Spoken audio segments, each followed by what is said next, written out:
후진타오가 정권을 잡은 기간 동안 장쩌민의 또 다른 신복을 제거합니다.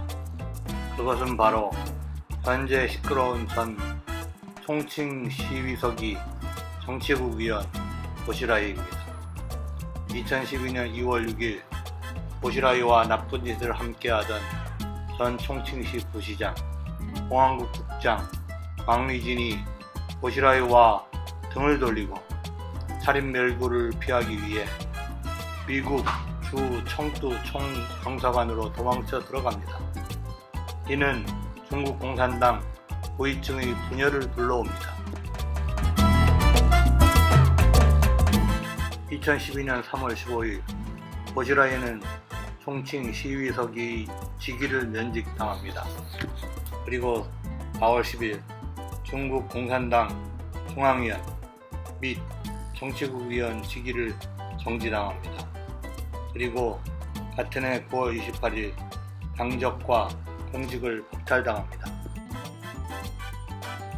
일찍이 2007년의 중국 공산당 17대 때 당시 국가부주석으로 있던 정징홍은 전면적으로 퇴진합니다.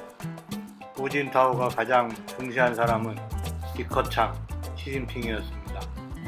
장쩌민, 정징홍은 계속하여 후진타오를 견제했고 리커창이 최고 지도자가 되는 것에 반대했습니다. 전량이가 물러났으므로 자신의 신복 중에는 2007년에 올려서 견제할 만한 사람이 없었습니다. 장쩌민은 어쩔 수 없이 여러 관계의 균형을 고려하여 마도기의 최고 지도자로 시진핑 카드를 내밀게 됩니다. 장쩌민은 중국 공산당이 최고 권력을 내놓으려 하지 않았고 보시라이는 파룬궁 박해의 혈체로 장쩌민이 암중으로 지정한 장쩌민파의 후계자였습니다. 장쩌민파는 18대 정법위의 자리를 탈취하고자 하였습니다. 시기가 성숙되면 다시 시진핑을 몰아내고 보시라이를 올릴 생각이었습니다. 이 계획이 어느 정도 진행되고 있었는데 왕리진이 미국 영사관으로 도망치는 사태가 벌어져서 전체 한도가 붕괴되어 버립니다. 이는 시진핑에게는 하늘이 주는 둘도 없는 천호의 기회를 갖게 해줍니다. 한편 중앙군사위원회 부주석이었던 시차이허우의 부패는 우연히 부하 후진산의 부정부패 조사 과정에서 발견이 되었습니다. 후진산은 총후 근부의 부부장으로 군수지원과 국방건설 업무를 책임지는 부서를 담당하고 있었습니다. 군대에서 모든 군납을 담당하는 곳이었습니다. 비리가 발견되어 조사 과정에서 집을 덮쳤더니 고택동 실물 크기 황금 흉상부터 마오타이주 1만여 병 그리고 어마어마한 돈이 나왔습니다. 그런데 문제는 이 구진산이 상관인 시차이허우에게 상납을 해왔던 것이었습니다. 조사 과정에서 주택을 압수수색한 결과 시차이허우는 보물을 옮기는데 군용 트럭이 10대가 동원됐을 정도로 많았고 유로, 달러, 위안화 화폐별로 지하실에 1톤이 쌓여 있었다고 합니다. 이 당시 군사위 주석의 자리에는 후진타오 주석이 차지하고 있었으나 후 주석이 권력을 휘두르며 부정부패를 저지르게 된 배경은 이렇습니다. 강택민이 군사위 주석 직위를 처음에 안 주다가 2년 후 후진타오에게 줬습니다. 그런데 실권을 안 주려고 후주석 자리를 시차이허우와 허버슝한테 주어 이 둘이 실권을 잡고 완전히 군대를 장악하게 합니다. 후진타오 주석이 군사위 주석의 자리에 있었으나 실질적 권력은 없었던 것이었습니다. 인지화에 관한 사건입니다. 2012년 3월 18일 새벽 4시 10분경 북경 독사환 파우스부교 동남길에서 새까만 페라리가 고가도로에서 추락하여 사망사고가 발생. 운전자는 남자, 북경대학원생, 이름은 빙주와의 아들이었습니다. 문제는 동승자였는데 북경대 대학원생 2명의 여성이었습니다. 다행히 두 여성은 생명은 건졌다고 합니다. 이 사건으로 빙기화에 대한 조사가 시작되어 수청되기에까지 이르릅니다. 빙기화는 중판주의, 중국 공산당 중앙항공청으로 당시 주석은 2007, 2012 후진타오였습니다.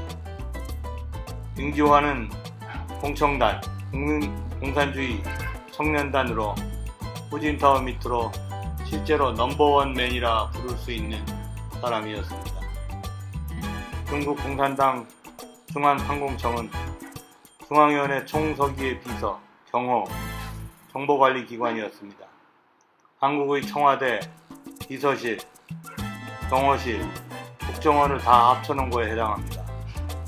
중파는 당내 모든 정보의 집합소이며 국가주석이 수백 개의 하위기관과 직접 통화할 때 그들의 모든 정보를 통제, 중국 공산당 내 모든 정보 통제하는 곳이었습니다.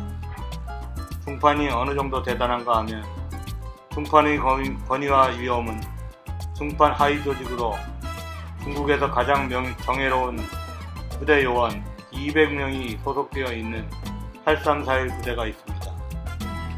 한국의 청와대 경호실 격인 부대로 중국 공산당 요인 경호를 담당하는 부서입니다. 이 부대 밑으로 터널이 있는데 핵전쟁 대비하고 대형 지하터널을 구축해 놓고 있었습니다. 이는 북경 시내의 군사요지와 연결되어 있습니다. 이 페라리 사건으로 기사 차단, 검색어 차단, 여대생들 부모를 찾아가 보상금 3천만 위안으로 한화 55억 정도 됩니다.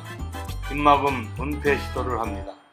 그러나 SNS 세상에서 결국은 다 알려지게 되죠. 중판 아들의 방탕하고 음탕한 스캔들이 수면 위로 떠오르게 되었습니다. 고시라이가 중경시 당서기에 있을 때 번지와의 전쟁 선포 후 인민영웅으로 칭송을 받습니다.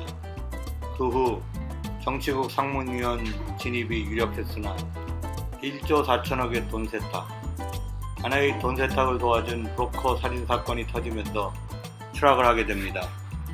이때 공안국장 왕리준이 압력을 받자 고시라이를 배반하고 미국 영사관으로 망명을 위해 도주를 하게 되는 사건이 겹치게 터집니다.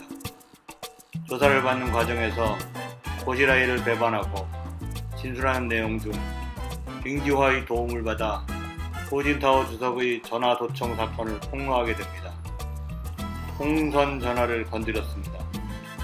홍선 전화란 국가주석, 총리, 고위 간부들이 사용하는 기밀 전화로 전자신호를 막아 도청 통제하며 국가주석이 가장 중요한 오피스들 200개와 직접 연결되어 있는 한 라인입니다. 빙지화는 공청단 출신으로 승진을 해온 인물이었지만 후진타오 주석 임기 이후의 권력의 연결을 꾀하기 위해 고시라이에게 협조를 하게 된 것입니다. 이 사건으로 정치국 상무위원 겸 정법위원회 서기였던 저우용캉도 연관되어 함께 수청되기에 이르릅니다. 고시라이 사건은 2012년 3월 15일 발생. 이때 고시라이 중경시 당서기에 해임되었고 페라리 사건은 2012년 3월 18일 고시라이 사건 불과 사흘 뒤였습니다. 더욱 오묘한 것은 이것이 고시라이 사건과 관련이 있던 사람에게 우연찮게 사고가 벌어진 것입니다. 이 사건은 시진핑이 견제 세력을 제거할 수 있는 발판이 되어 주었습니다. 하늘이 내려준 줄도 없는 기회가 찾아왔던 것이었습니다. 저우용캉은 정치국 상무위원 겸 정법위원회 서기를 맡고 있던 인물이었으며 2012년 12월 5일 시진핑 주석 주재로 열린 중국 공산당 중앙정치국 회의에서 저우영캉 전 정치국 상무위원 및 정법위원회 서기의 당적이 박탈됐다고 중국 언론들이 보도했습니다. 그는 자신의 직위를 이용하여 그동안 천억 위안, 당시 한화 약 16조 5천억 원대의 뇌물을 챙긴 혐의와 전 부인의 교통사고 사망사건에도 연루된 혐의를 받아왔었습니다. 하지만 실제로는 그는 링지화, 보시라이와 함께 홍선전화 도청 사건에 연루된 것으로 최대 전복을 꾀했던 것으로 알려져 있습니다. 결론적으로 2020년 현재의 시진핑 주석은 전임 주석인 후진타오 주석의 도움과 본인의 철저한 노력, 그리고 연속되는 하늘이 내려준 둘도 없는 사건들로 인해 지금의 중국 공산당 주석 자리에 올라앉게 되었습니다. 한국 정치인들도 정치는 살아 움직이는 생물이라 하는데 중국 공산당은 내부 그리고 그 배후에는 더욱더 처절한 권력 다툼이 있고 피숙청이 이루어지는 곳입니다. 저희 채널은 중국 선전생활 브이로그 채널로 시작하였으며 일상생활 영상을 업로드하기 위함이었습니다. 하지만 중국 현지 생활을 하는 만큼 종종 중국에 대해 연구하여 영상을 제작하여 올릴 생각입니다. 구독자 여러분, 그리고 방문자 여러분, 시청해주셔서 감사합니다. 구독과 좋아요 꼭 부탁해요. 다음 기획 영상은 시진핑 주석 선임 이유에 대해 조사하여 영상 올려보려고 합니다. 기대 많이 부탁드립니다. 감사합니다. 안녕.